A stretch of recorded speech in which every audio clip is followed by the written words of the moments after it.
જય માતા ખેડૂત મિત્રો, સ્વાગત છે તમારું ખેડૂત પુસ્તક ચેનલમાં। આજે તારીખ 4 જૂન 2024 ની આજની સવારની હવામાન અપડેટની અંદર માહિતી મેળવીએ તો ગુજરાતમાં 9 થી 14 જૂન વચ્ચે ભારે વરસાદને લઈને આગાહી। ગુજરાતની અંદર ગાજવીજ સાથે પ્રી મોન્સૂન એક્ટિવિટીનો ભારે વરસાદ નોંધાશે, તેની સંપૂર્ણ અપડેટ મેળવીશું। સાથે જ આજે કયા વિસ્તારની અંદર પ્રી મોન્સૂન એક્ટિવિટી જોવા મળશે તેની પણ અપડેટ મેળવીશું। અરબી સમુદ્રમાં મોટી સિસ્ટમ બનતા ગુજરાતની અંદર પડી શકે છે ભારે વરસાદ, તો કયા જિલ્લાની અંદર વરસાદની સંભાવના છે તેની અપડેટ મેળવીશું। ચેનલમાં નવા હોય તો ચેનલને સબસ્ક્રાઇબ કરી દેજો અને વિડીયોને લાઈક આપીને શેર કરી દેજો।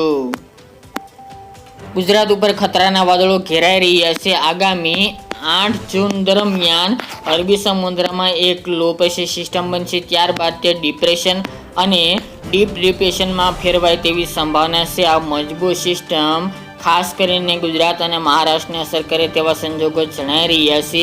હાલની અપડેટ મુજબ આ સિસ્ટમને કારણે ગુજરાતની અંદર ભારે પ્રી મોન્સૂન એક્ટિવિટી જોવા મળે તેવું અનુમાન છે, જેના કારણે ગુજરાતની અંદર મોટાભાગના વિસ્તારની અંદર ભારેથી ભારે વરસાદ પણ નોંધાય તેવી સંભાવનાઓ છે અને મોટાભાગના વિસ્તારની અંદર વાવણી લાયક ધોધમાર વરસાદ પણ ખાબકે તેવી પણ શક્યતા રહેલી છે। ગુજરાતની અંદર ગઈકાલના રોજથી હવામાનમાં પલટો જોવા મળી રહી છે અને ગુજરાતના અમુક વિસ્તારની અંદર પ્રી મોન્સૂન એક્ટિવિટી જોવા મળી રહી છે। આગામી 10 તારીખ સુધી ગુજરાતની અંદર છૂટાછવાયા વિસ્તારની અંદર પ્રી મોન્સૂન એક્ટિવિટી જોવા મળશે, જેમાં કચ્છ, સૌરાષ્ટ્ર અને દક્ષિણ ગુજરાતનો સમાવેશ જોવા મળી રહ્યો છે। ત્યારબાદ 9-10ની આસપાસથી 14 જૂન દરમિયાન એટલે કે 4-5 દિવસ દરમિયાન ગુજરાતની અંદર અતિ ભારે પ્રી મોન્સૂન એક્ટિવિટી જોવા મળે તેવી સંભાવના છે। આજની વાત કરીએ તો વરસાદની શક્યતા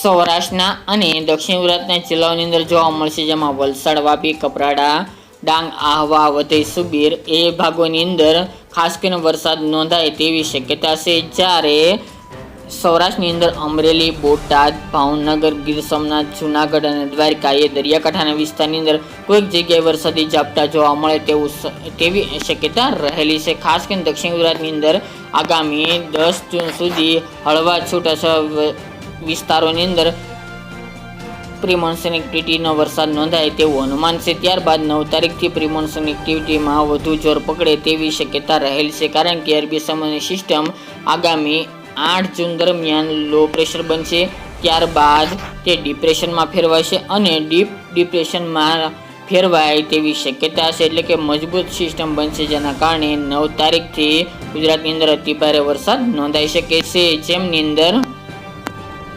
9 તારીખની વાત કરવામાં જઈએ તો દક્ષિણ ગુજરાત અને સૌરાષ્ટ્રની અંદર વધુ ખતરો જોવા મળી રહ્યો છે। વાવણી લાયક વરસાદ પણ અમુક વિસ્તારની અંદર ખાબકી શકે છે, જેમાં ભાવનગર જિલ્લો, અમરેલી, જૂનાગઢ, વેરાવળ, ગીર સોમનાથ ખાસ કરીને તમામ ક્ષેત્રોની અંદર વરસાદની સંભાવના છે, તેમજ બોટાદ, સુરેન્દ્રનગર, ચોટીલા, રાજકોટ, જસદણ, ગોંડલ આ તમામ વિસ્તારો, જામનગર અને પોરબંદરના પણ અમુક ભાગોની અંદર વરસાદી ઝાપટા નોંધાઈ શકે છે। બાકીના વિસ્તારની અંદર ભારે વરસાદની સંભાવના છે।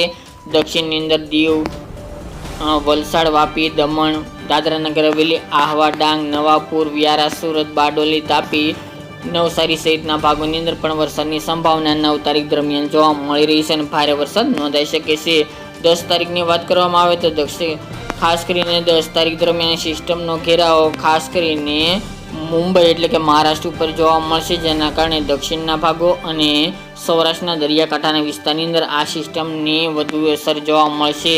10 તારીખ દરમિયાન ખાસ કરીને સુરત, વલસાડ, નવસારી, તાપી, ડાંગ, ભરૂચ, અંકલેશ્વર એ વિસ્તારની અંદર ખતરો છે, જ્યારે સૌરાષ્ટ્રની અંદર ભાવનગર, અમરેલી, બોટાદ, જૂનાગઢ અને પોરબંદર જિલ્લાની અંદર વરસાદની સંભાવના રહેલી છે। 11, 12 અને 13 તારીખ એ 3 દિવસ દરમિયાન ભારેથી અતિભારે વરસાદની સંભાવના છે।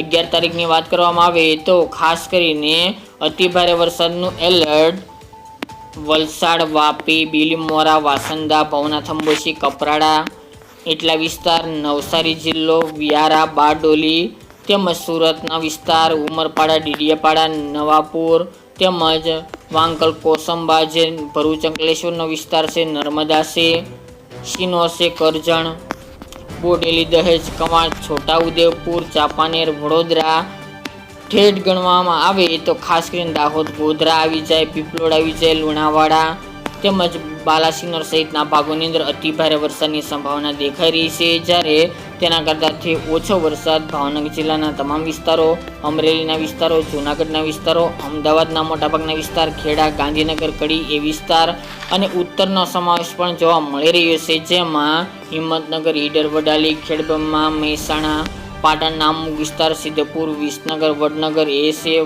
પ્રાંતિજ, માણસા, ઈડર સહિતના ભાગો, અરવલ્લી, મોડાસા તેમજ મહીસાગર, પંચમહાલ જિલ્લાના પણ મોટાભાગના વિસ્તારની અંદર આ સિસ્ટમનો ઘેરાવો જોવા મળશે, જેના કારણે ભારે વરસાદની સંભાવના દેખાઈ રહી છે. 12 તારીખની વાત કરવામાં આવે તો 12 તારીખ દરમિયાન પણ આ સિસ્ટમનો ઘેરાવો મોટાભાગના તમામ ક્ષેત્રોની અંદર જોવા મળશે અને એમાં પણ ખાસ કરીને દક્ષિણ ગુજરાત અને સૌરાષ્ટ્રની અંદર ખાસ વરસાદની સંભાવના રહેલી છે, જ્યારે ઉત્તર ગુજરાત, મધ્ય પૂર્વ વિસ્તારની અંદર હાલ વરસાદ ઓછો જોવા મળે આ પ્રી મોન્સૂન એક્ટિવિટી દરમિયાન તેવું અનુમાન રહેલું છે. હાલની અપડેટ મુજબ વાવાઝોડું બને તેવી શક્યતા હજી સુધી અસ્તિત્વ જોવા મળતું નથી, પરંતુ જો કોઈ પણ આ સિસ્ટમમાં ફેરફાર જણાશે આગામી દિવસોની અંદર તો અવશ્ય માહિતી આપશું. પરંતુ આ પ્રી મોન્સૂન એક્ટિવિટીનો વરસાદ આજથી લઈને 10 જૂન વચ્ચે છૂટાછવાયા વિસ્તારની અંદર જોવા મળશે. ગઈકાલની અંદર સાવરકુંડલા, અમરેલી જિલ્લાની અંદર વરસાદ નોંધાયો હતો, અમુક જગ્યાએ ભારે તો અમુક જગ્યાએ સામાન્ય વરસાદી ઝાપટા નોંધાયા હતા. તેવી રીતે આગામી 10 તારીખ સુધી અલગ અલગ ક્ષેત્રોની અંદર વરસાદ નોંધાઈ શકે છે.